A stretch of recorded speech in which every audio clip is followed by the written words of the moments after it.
আসসালামু আলাইকুম guys, welcome to খুশি কি দুনিয়া। সো আজকে ছিল 7 জানুয়ারি।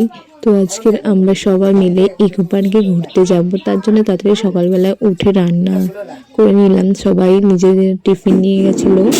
তো দেখে নাও, আমি পাস্তা বানিয়েছিলাম। তো বানাতে বানাতে চট করে রেডি হয়ে পড়লাম। এবার বেরিয়ে পড়লাম, সবার সাথে দেখা হলো।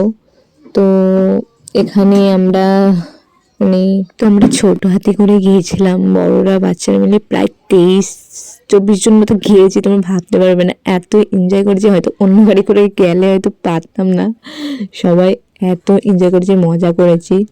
তো ওখানে গিয়ে কী কী করি দেখার জন্য পুরো ব্লগটি দেখতে থাকো। আর তোমরা যদি চাও আমাকে কমেন্ট করতে পারো কী করে ইকো পার্কে যেতে হয়, আমি তোমাদের সবাইকে কমেন্টে রিপ্লাই করে দেবো।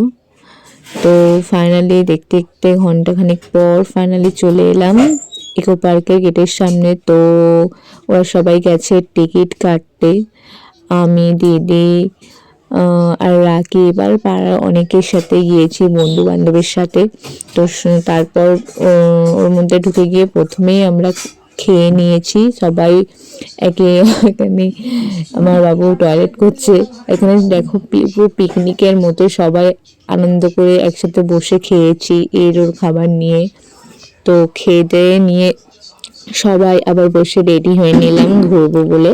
তো বিরিয়ানি ছিল, পাস্তা ছিল, অনেকগুলো খাবার ছিল। এরপর আমরা নাগাদ খেতে খেতে 2টো এমনি বেজে গেছে। তারপর আমরা সবাই মিলে ঘুরছিলাম, বাট ঘুরে ঘুরে জায়গা যেন শেষ হচ্ছে না, পায়ে ব্যথা হচ্ছে। আমি এর আগে 2বার এসেছি, বাট আজকে ফ্যামিলিদের সাথে এসেছি, অনেকই আনন্দ হচ্ছে।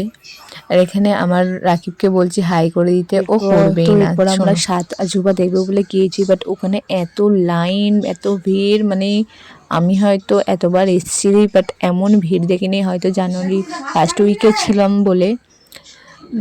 এই দেখো পড়ে গেল ওই দাদাটা, ব্লকের মধ্যে গেল। আমি অন্য সময় এডিট করার টাইমে দেখতে পেয়েছি। তারপর বাচ্চারা ওখানে সবাই দোলনা চড়ছিল, তাই আমরা বসেছিলাম, কারণ এখানে এত ভিড়, লাইন দিয়েও ভিড় কভার করা যাবে না।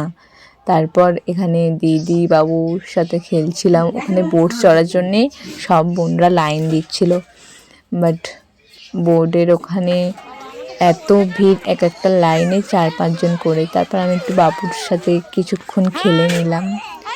তো বাবু এত দুষ্টুমি করছিল, মানে ও ঘুরতে খুবই ভালোবাসে আমাদের মতো। তো এই আমাকে দেখে সারাক্ষণ মারতে থাকে। তারপর আমরা ফাইনালি বোট চড়ার জন্য বসে বসে রাত হয়ে গেল। তোমরা এখানে মানে আদার্স টাইম গেলে হয়তো ভালো হয়, আমরা হয়তো সেই টাইমে গেছি, ঠিক আছে। তারপর এত আমরা মোড়ে আনন্দ করেছি। তো রাত হয়ে গেছিলো বলে কোনো না ভিডিও নিতে পেরেছি, না ভালো করে পিক নিতে পেরেছি, যেটুকু এসছে তোমাদের সাথে শেয়ার করছি।